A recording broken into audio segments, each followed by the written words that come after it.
nome é Helena, e até hoje tenho dificuldade em falar tudo o que aconteceu durante aquele período da minha vida.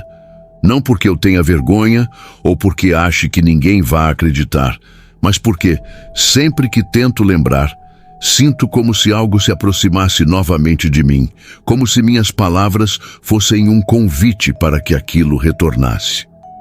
Ainda assim, decidi relatar tudo, exatamente como vivi, na esperança de que, ao expor essa história, eu consiga finalmente me libertar do que ficou preso dentro de mim desde então. Eu sempre fui apaixonada por objetos antigos, principalmente bonecas de porcelana. Quando eu era criança, minha avó possuía uma coleção inteira em uma cristaleira grande e pesada. E eu ficava horas parada em frente, admirando cada feição. Ela dizia que toda boneca tinha uma história e que algumas carregavam mais do que simples lembranças. Na época, eu não entendia, mas com o passar dos anos, percebi que talvez ela tivesse tentado me avisar de algo. No ano em que me mudei para a cidade de Altenbruck, no interior da Alemanha, tudo estava muito diferente na minha vida. Eu tinha decidido recomeçar longe do Brasil, levando comigo apenas minha filha, Clara, e alguns itens pessoais. Eu queria paz, queria silêncio, queria novos caminhos. Nunca imaginei que encontraria exatamente o contrário. Poucos meses depois da mudança, já adaptada ao clima frio e à rotina da cidade, eu comecei a sentir falta de um hobby. Foi então que resolvi procurar nos brechós e marketplaces da região alguma boneca de porcelana antiga, daquelas camponesas, com roupa bordada à mão. Eu gostava da ideia de restaurá-las, limpá-las, deixá-las bonitas novamente. Para mim, era como salvar um pedacinho esquecido do passado. Numa tarde de outono, enquanto navegava pelo marketplace, vi um anúncio que parecia bom demais para ser verdade. Boneca de porcelana camponesa, grátis. A foto mostrava uma boneca linda, com um vestidinho azul claro, avental branco e cabelos castanhos presos em tranças. A expressão era séria, quase melancólica, mas havia algo de acolhedor nela. Parecia uma daquelas bonecas que ficam expostas em museus de história da cultura alemã. Meu coração bateu rápido.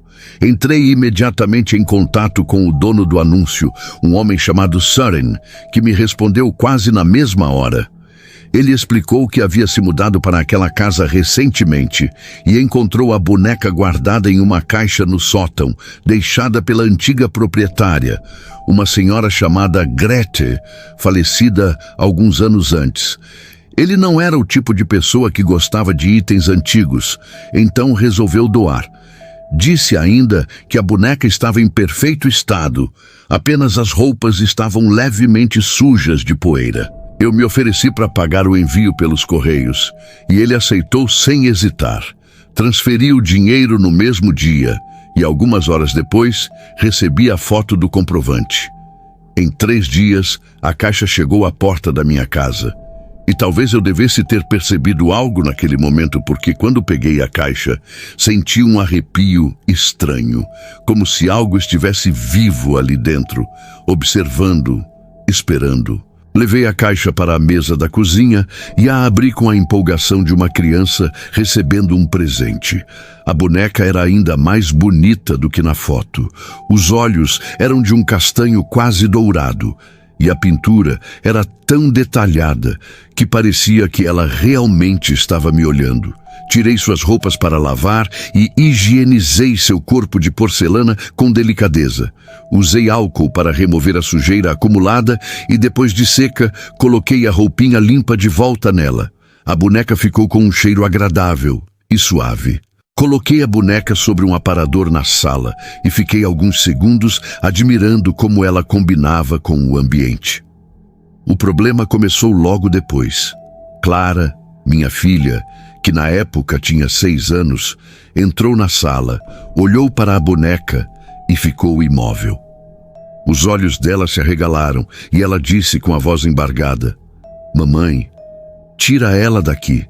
Eu sorri, achando que era só medo infantil. "Por quê, meu amor? Ela é só uma boneca." "Ela não é só uma boneca. ela murmurou sem tirar os olhos dela. Ela olha para mim. Tentei tranquilizá-la, mas Clara saiu correndo para o quarto. Achei que era frescura, talvez uma reação ao fato de estarmos em outro país, vivendo uma nova fase. Mas o que veio nos dias seguintes provou que não era imaginação de criança. Nas primeiras noites, eu simplesmente não conseguia dormir bem. Eu rolava na cama, sentindo como se houvesse algo errado com a casa. Era como se o ar tivesse ficado mais pesado. Os estalos normais do piso e das paredes se tornaram mais intensos, quase como passos, como o peso de alguém caminhando devagar pela sala. Teve uma madrugada, por volta de 3 horas, em que acordei assustada, com a impressão nítida de que tinha alguém no corredor. Levantei devagar, abri a porta do quarto e olhei para o escuro. Não vi nada, mas senti um vento frio vindo da direção da sala, mesmo com todas as janelas fechadas. Na manhã seguinte, enquanto preparava o café, ouvi o som claro de algo arranhando o chão da sala. Corri para ver o que era. A boneca estava deslocada alguns centímetros para a direita, como se tivesse sido empurrada. Eu tinha certeza absoluta de que a deixara bem centralizada no aparador. Tentei ignorar.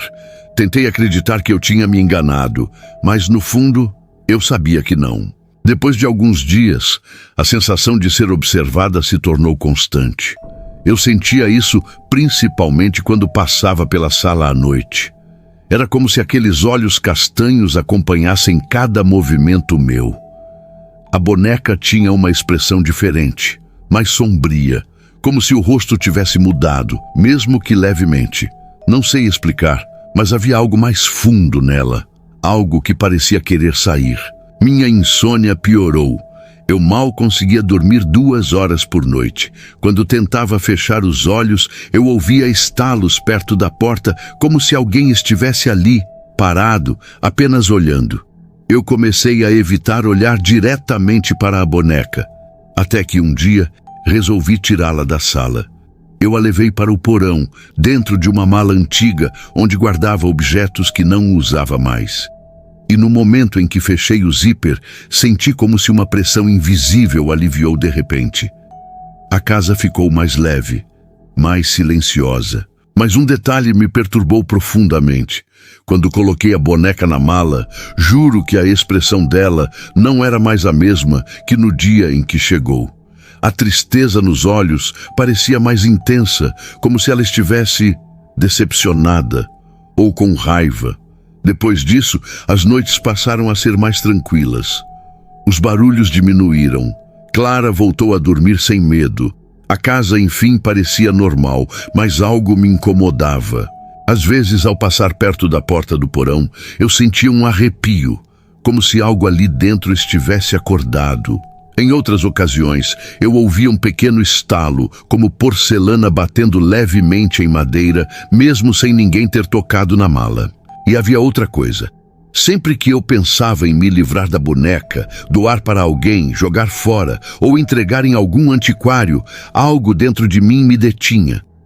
Não era culpa, não era apego. Era como se uma ideia estranha se infiltrasse na minha mente, dizendo para eu não fazer isso, para eu não jogá-la fora, para esperar.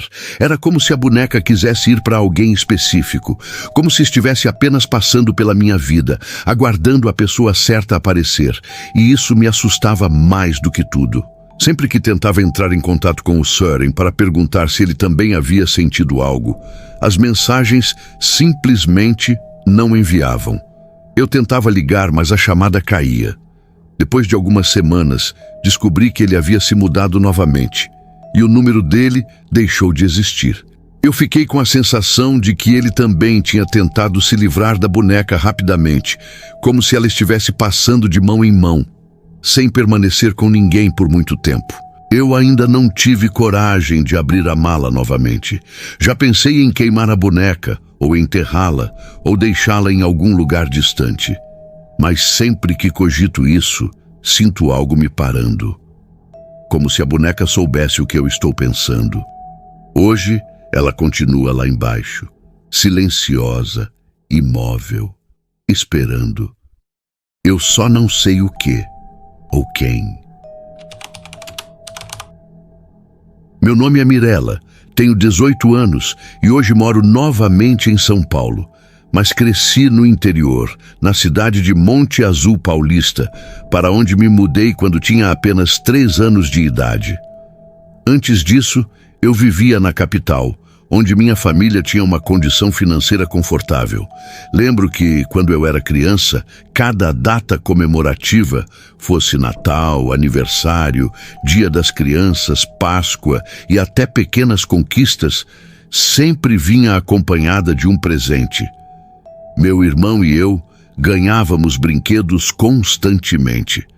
E como eu era completamente apaixonada por bonecas, principalmente bonecas de colecionador e Barbies, acabei juntando uma pequena coleção que me acompanhou por muitos anos da infância. Eu lembro com clareza de um Natal específico. Eu tinha uns 5 anos, ou melhor, 5 anos completos, escrevo assim para ser preciso, quando a minha bisavó paterna, Dona Elza, me deu 2 bonecas bailarina que vinham sobre pequenos pedestais transparentes.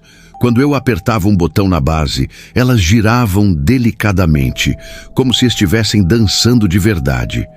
Para mim, aquilo parecia magia. As saias rodadas, os cabelos presos num coque perfeito, o pequeno sorriso no rosto delas. Eu podia passar horas, sentada na sala, assistindo as 2 girarem. Eram meus tesouros. Mais tarde, em um aniversário meu, minha avó materna, Dona Irene, me deu a famosa Barbie Butterfly, aquela com asas articuladas que interagiam com um DVD especial. Eu adorava aquela boneca. Ela parecia viva, parecia olhar diretamente para mim quando eu a colocava à frente da televisão. Naquela época, eu tinha ao todo 15 bonecas de vários estilos, mas essas 3 eram especiais. Eu as considerava como amigas. Com elas eu conversava, chorava, ria. Era como se tivessem alma. O tempo passou. E quando completei 12 anos, minha mãe e minha bisavó decidiram que era hora de voltarmos para o interior. Meu pai já havia falecido. E a vida na capital estava ficando pesada demais para minha mãe, que queria tranquilidade.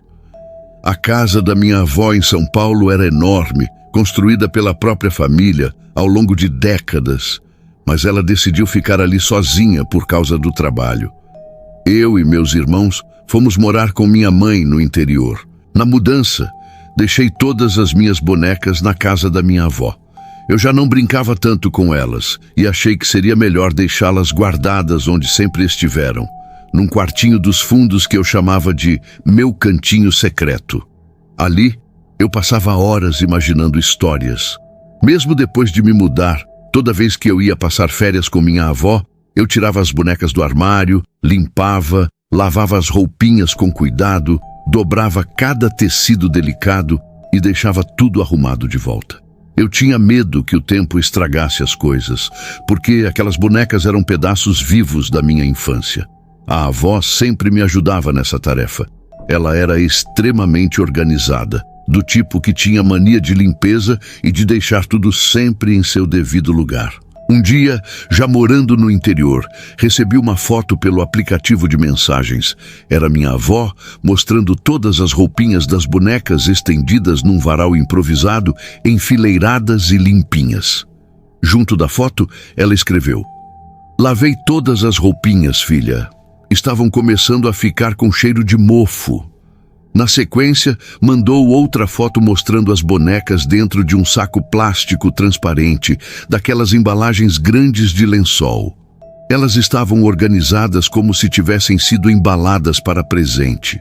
Guardei aquela imagem com carinho. Eu sabia que minha avó cuidava daquilo com o mesmo zelo que eu tinha. Um ano depois, quando decidi voltar para São Paulo para estudar na faculdade e passei a morar novamente com minha avó, comecei a me lembrar daquela foto. Mas, sinceramente, eu não pensei muito nisso no início. Minha rotina estava corrida, cheia de ajustes, mudança, matrícula, adaptação ao novo bairro. Apenas algumas semanas depois, percebi que a bonecada nunca reapareceu. Mas foi um evento aparentemente simples que desencadeou toda a situação.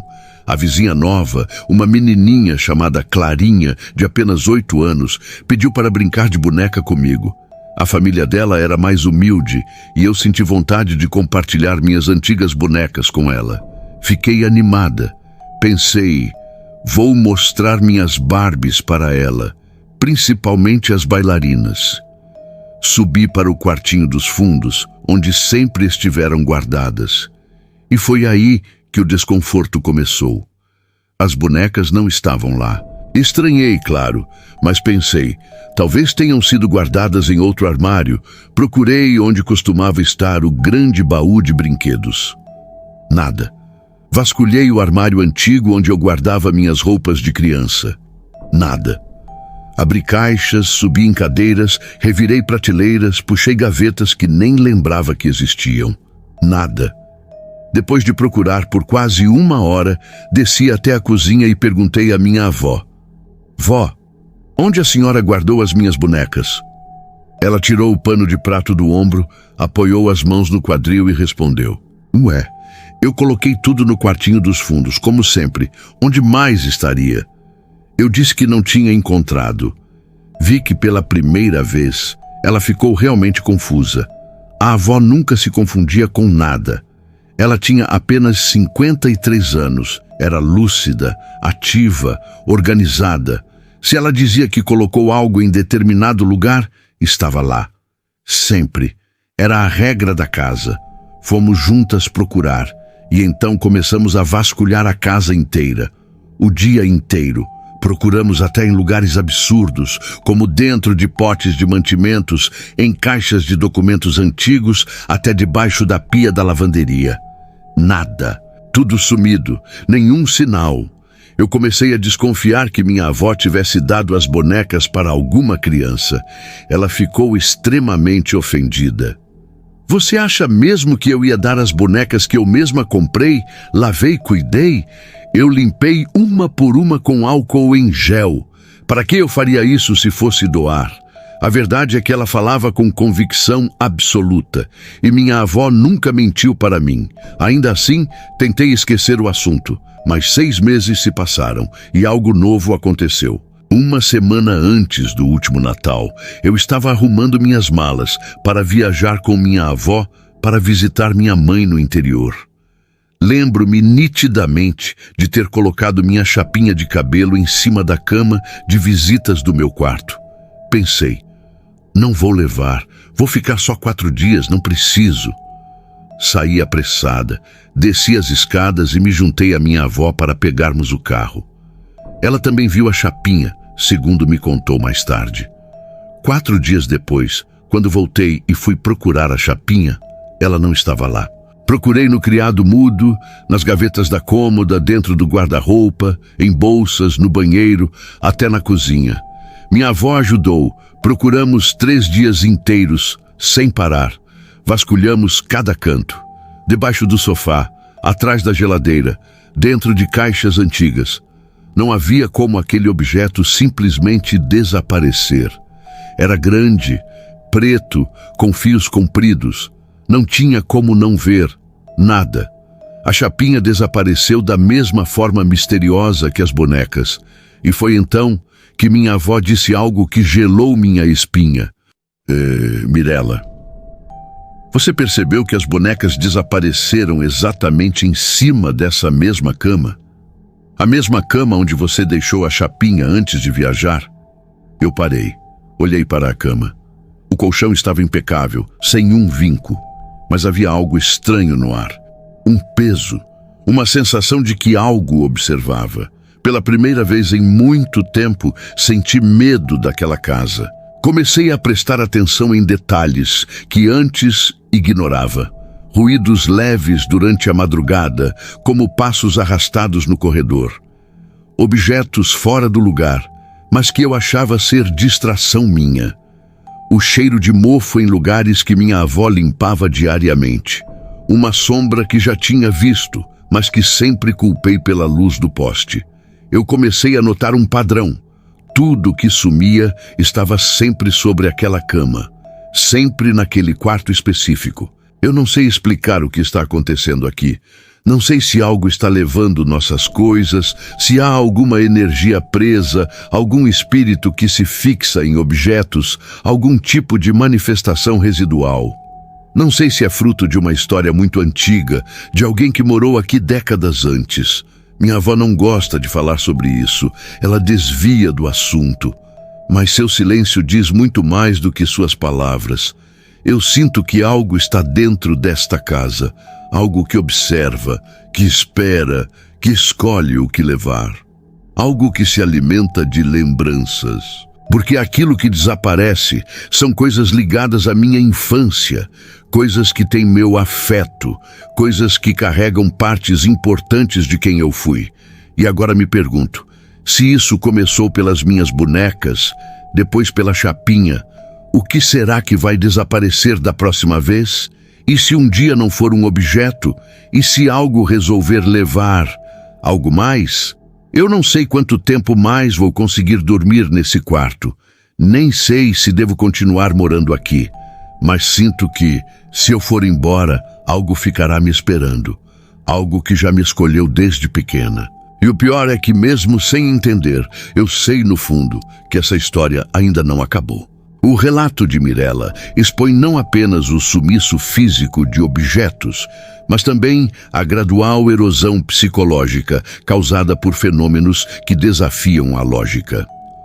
Observadores externos apontam que o desaparecimento de itens ligados à infância pode indicar um padrão inteligente, algo que seleciona não objetos ao acaso, mas memórias. A repetição de ocorrências na mesma cama sugere um ponto focal, talvez energético, talvez espiritual, que age de forma silenciosa e progressiva. Seja qual for a causa, fica claro que a casa abriga mais do que paredes e móveis. Abriga presenças que não desejam ser ignoradas. Apesar de relatar uma experiência profundamente marcada por medo e ansiedade, Helena demonstra sinais claros de ter passado por um período emocionalmente vulnerável, potencializando a percepção de eventos cotidianos como fenômenos sobrenaturais. No entanto, o conjunto de coincidências, sensações persistentes e mudanças comportamentais de sua filha apontam que, independentemente da explicação, a experiência teve um impacto real e significativo em sua vida. O objeto, seja carregado de projeções psicológicas ou de algo inexplicável, tornou-se um gatilho para manifestações intensas de inquietação. E talvez, justamente por não haver explicação concreta, o caso permaneça tão perturbador.